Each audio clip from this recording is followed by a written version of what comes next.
Böö! Tällä videolla päästään kurkistamaan Tampereen parkkihallipalossa mukana olleen Peugeot E308 akun sisälle. Tämä kyseinen Peugeot ei siis ollut itse siinä palossa muuta kuin sivullisena, eli tämä auto ei ole palannut eikä ole ollut sen syttymissyynä, vaan palo lähti liikkeelle Audi Q7 lataushybridistä, joka oli latauksessa sen palon syttymishetkellä.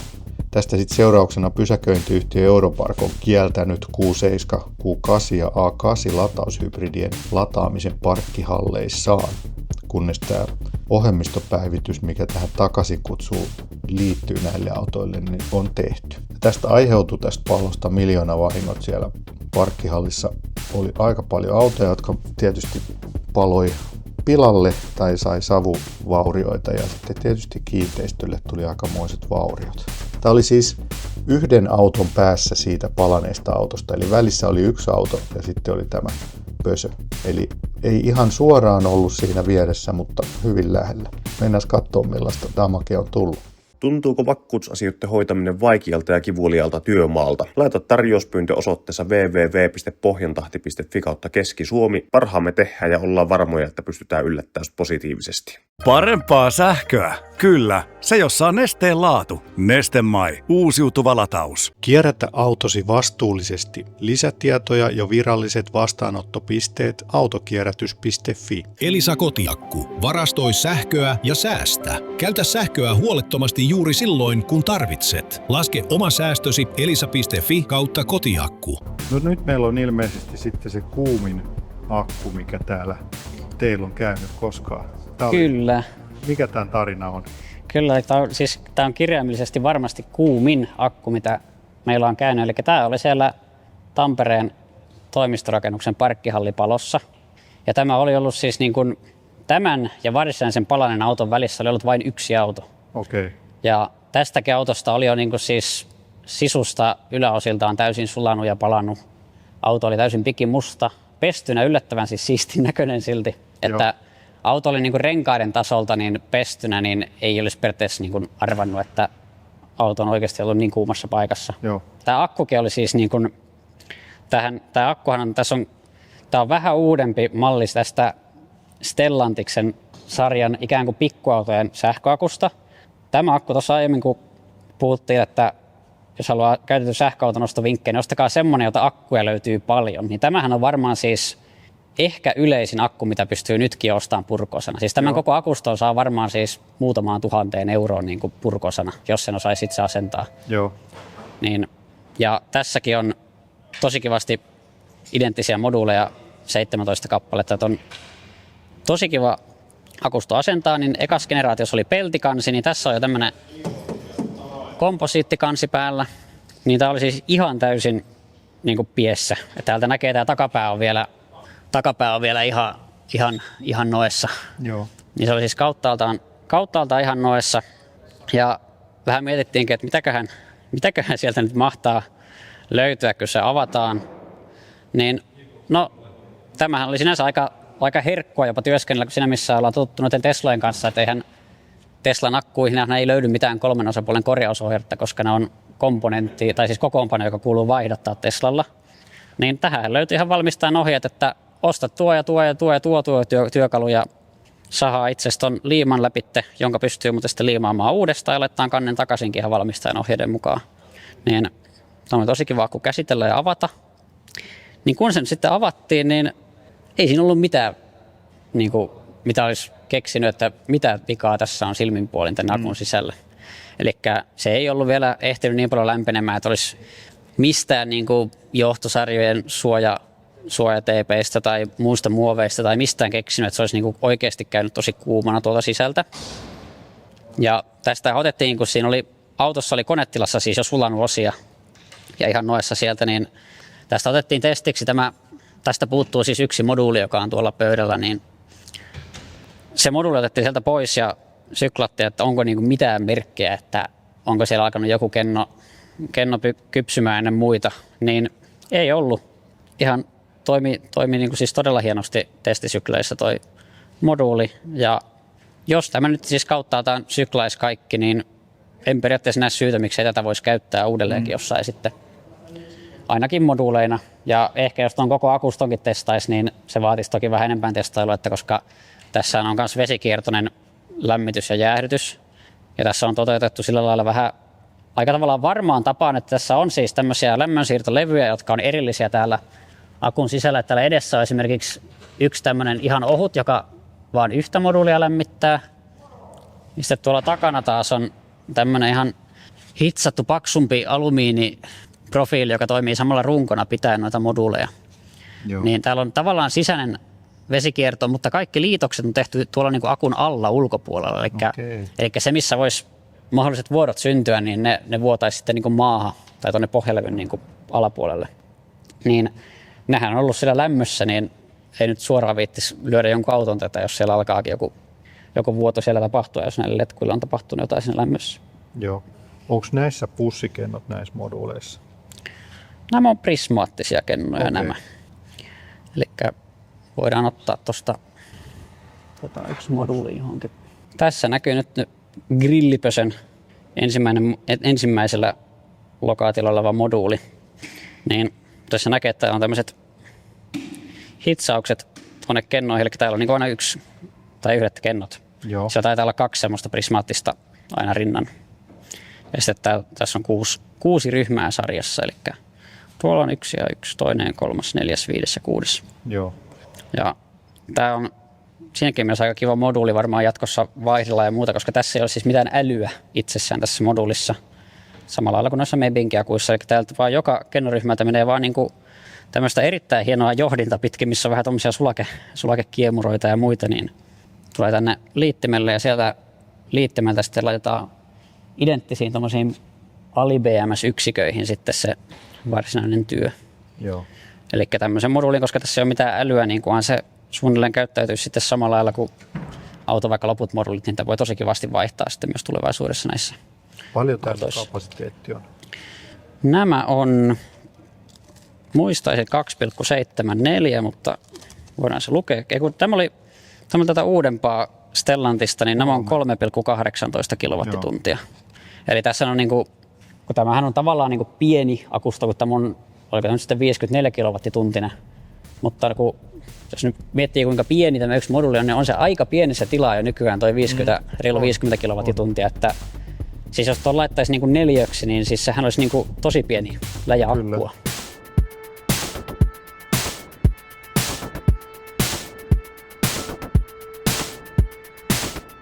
Tämänkin auton tapauksessa, niin sehän ei ole tavallaan täysin sähköautoksi suunniteltu, että sama autohan saa polttomoottorillakin, niin tämähän on tällainen ensimmäisten sähköautojen tyyli, vähän niin kuin e-Golfit ja Nissan Leafit, niin laitettu tavallaan penkkien alle nuo akut. Joo. Mikä on sinänsä mun mielestä aika hyväkin formaatti, koska sitten on edelleen matkustajilla on täydet jalkatilat, koska kyllä. Akkuja, jos sinä, että tämähän on kalliimpi valmistaa, koska joutuu tekemään häkkyröitä ja telineitä moduuleille ja joutuu viemään tosi paljon näitä eri johtimia. Jokainen johdin kuitenkin maksaa, mutta kyllä sitten varmaan on järkevää valmistaa auto näinkin, koska sitten saa kuitenkin sitä samaa pohjalevyä käytettyä tosi monissa autoissa ja on kyllä toimiva paketti kaikin puolin. Ja tämä oli siis joku muovikomposiitti, tämä kansi. Joo, sitä aika paljon näkee uudemmissa sähköautoissa, että sitä ainakin on ymmärtänyt, että muovikomposiittifirmat tykkää tosi paljon myydä sitä kaikkialle, koska sehän on aika usein helpompi ja halvempi ja nopeampi valmistaa kuin vaikka perinteinen metalli. Joo. Ja sitten sulla jää pois kaikki maalaaminen, ruosteensuojaus ja muut, ja sitten se on vielä kevyttä. Se, mikä oli tavallaan hauska tässä akussa, oli se, että kun tämän akun laskee johonkin, niin sen pitää oikeasti sitten pysyä siinä, koska kun miettii, että tossa on suurin osa painosta ja sitten on tossa, ja tässä ei ole mitään, täällä ei mene mitään, tossa on vain pari kerrosta peltiä, niin jos mä nostaisin tätä, niin tämä katkeisi keskellä tämä akusto. Joo. Se näkee, että tämä komposiittikaan, niin sekin on tosta ihan ohut, niin tämä akusto taas on vähän sillai enemmänkin auton tukemana siinä, missä joku tämmöinen Mebin akusto taas sitten tukee autoa. Eli onko tämän irrottaminenkin sitten vähän hankalampaa, että tasaisesti saadaan sieltä alas? Ei se ole hankalempaa, kun on meillä on nämä hyvät nostopöydät, jos on täystasainen ala, niin se riittää ihan vallan mainiosti siihen, että tämä oli itse asiassa todella kiva akku ottaa poiskin, koska kaikki kiinnitykset oli alapuolella. Että ainakin toistaiseksi vaikuttaa, että nämä Stellantikset tulee olemaan niin kanssa aika tosi kivoja autoja niin korjata akkujen suhteen. Okei. Että oli niin kuin kaikki kiinnitykset alapuolelta, muutama letkuliitin, muutama sähköliitin ja alas. Joo. Miten nuo pohjassa olevat letkuliittimet tai siis jäähdytysliittimet, niin miten ne on suojattu sitten iskuilta? Tämähän jää, niin kuin, nämä mitkä tässä sivussa menee, niin nämähän ei ole, niin kuin, ne on siis korkeammalla kuin tämä pohjalevy. Eli tässä oli muistaakseni vielä niin kuin sitten erillinen vähän niin kuin kilpi tämän alla. Eli ne ei ole siellä suoraan osumassa ja tarttumassa kiviin. Mutta sehän ei, siis jos ajattelee, että no mitä sitten jos toi menee rikki, niin no sitten sieltä tilataan Stellantikselta muutaman kympin osa ja vaihdetaan se, kun sehän ei ole siis vaarallista, että akun nestekierto loppuisi, koska tämäkin on siis semmoinen auto, kun tutkin, että miten nämä ehkä toimii muiden arvioiden mukaan niin oikeasti käytössä, vaikka tämäkin, niin tämäkin auto lopulta ilmeisesti hyvin harvoin oikeasti joko lämmittää tai jäähdyttää. Että se valtaosan ajasta vaan niin kuin antaa pyöriä vapaana, että siis vaikka tästä nyt tavallaan lähtisi nestekierto, niin eihän se niin kuin haittaa sitä autoa. Että se, minkä se haittaa, niin se PMS-yksikkö osaa tunnistaa, että okei, nyt se ei lämpenekään, joten en vaan sitten anna enempää tehoa tai ota tehoa. Että se on, en näe huolenaiheena, että jos näkee, että apua, että täällä on irrallisia akuletkuja, niin no ne on akun ulkopuolella, jos menee rikki, niin ne vuotaa sitten ja vaihdetaan. Joo. Että hyvin harvoinhan niitä akkujen sisälläkään vuotaa. Että mä en tiedä, mistä se myytti on tullut, että johonkin ässiinkin valuisi niin kuin jäähdytinnestettä sisälle tai jotain tuonne akkuihin, mutta kyllä sitä vuotaa vain sinne, jos on asentanut niitä liittimen huonosti. Mikäs toi valkoinen tuossa keskellä on? Siellä on varsinainen BMS ja siellä on kontaktorit ja niin kuin näkee, että tännehän tulee varsinainen niin kuin tämmöinen virtakiskojen viidakko liittyy tänne keskelle. Niin siihen on niin kuin sullottu sitten niin kuin kaikki tekniikka, että niin kuin näkyy, että täällä muualla on ihan vain johtoja täällä niin kuin muilla alueilla. Joo. Että kaikki tekniikka on tässä.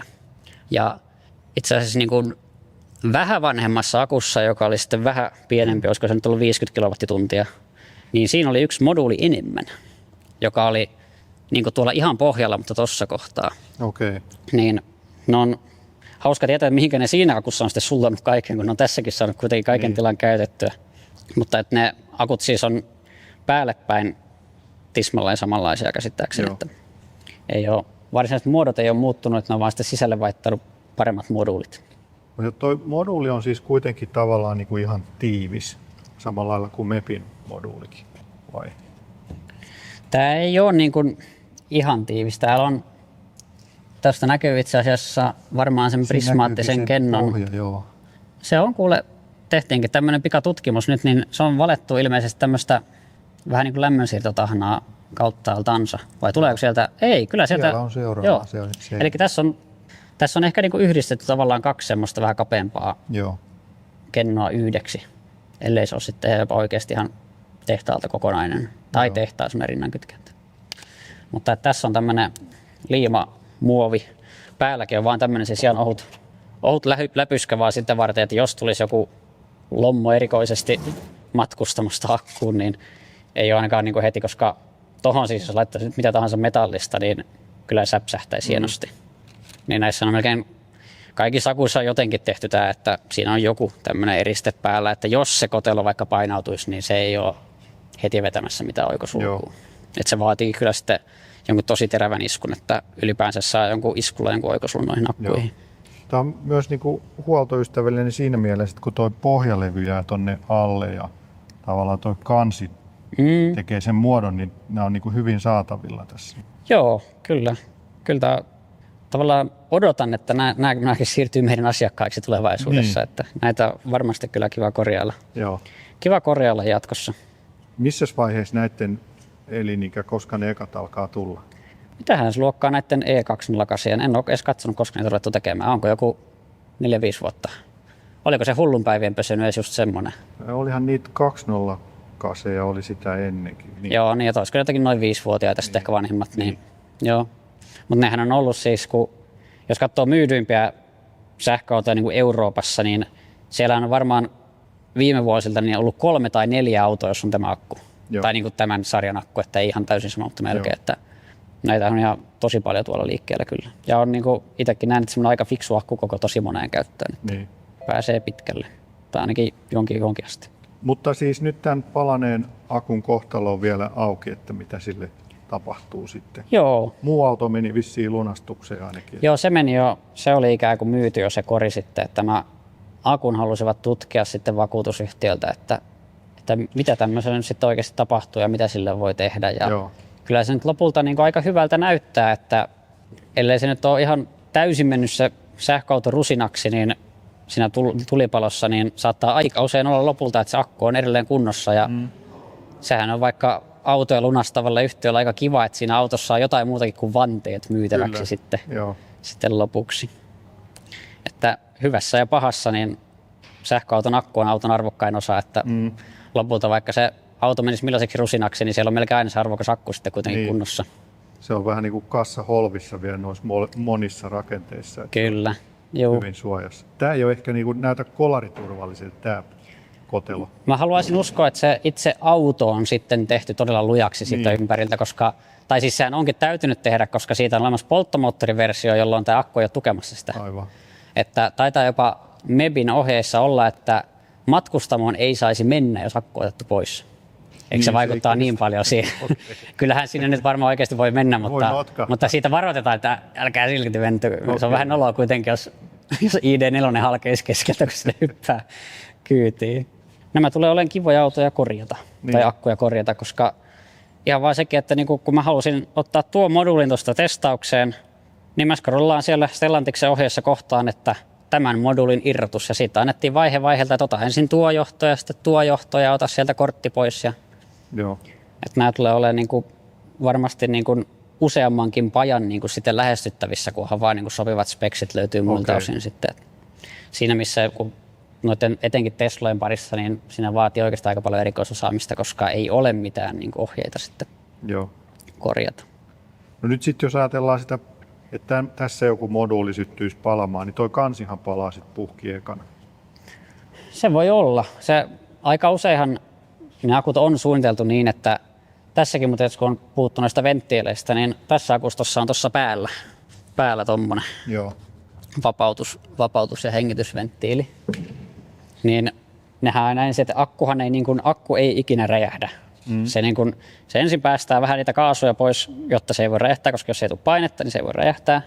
Ja jos ei saa yllättävää happea, niin mitä se ei tietenkään, tai ihan tuonne yhtäkkiä ilmestyy happeakaan, niin se ei voi sen takia räjähtää. Niin sitten se seuraava vaihe on se, että se kotelo jostain kohtaa sulaa pois ja sitten se niinku pääsee loputkin pihalle. Niin ei se nyt varmaan tuo teräspohjaa tuosta ensimmäisenä sulamassa pois, että kyllä se varmaan tämä komposiitti sitten antaa varmaan pikkuhiljaa periksi ensin tuon korkin vierestä, mistä se hengittää muutenkin loput. Mutta siellä on sitten tietysti auton pohjalevy vielä, että se ei vielä... Juu, ei ton komposiitin päällä ei istuta autossa, että kyllä se on ihan kauttaaltaan peltiä se autokin siellä alla, että aika tovin saa varmaan siellä auton kyydissä ilman palaneita pakaroita olla. Niin.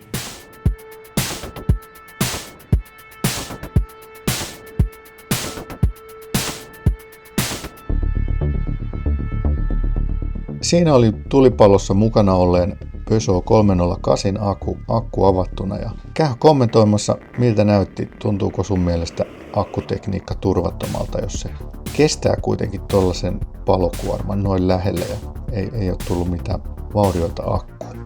Käy tykkäämässä videosta ja käy tilaamassa kanavaa, jos on vielä tilannut. Ja seuraavalla akkuautovideolla sitten katsotaan vähän Fisker Karmaa, koska se on saatu kuntoon siellä.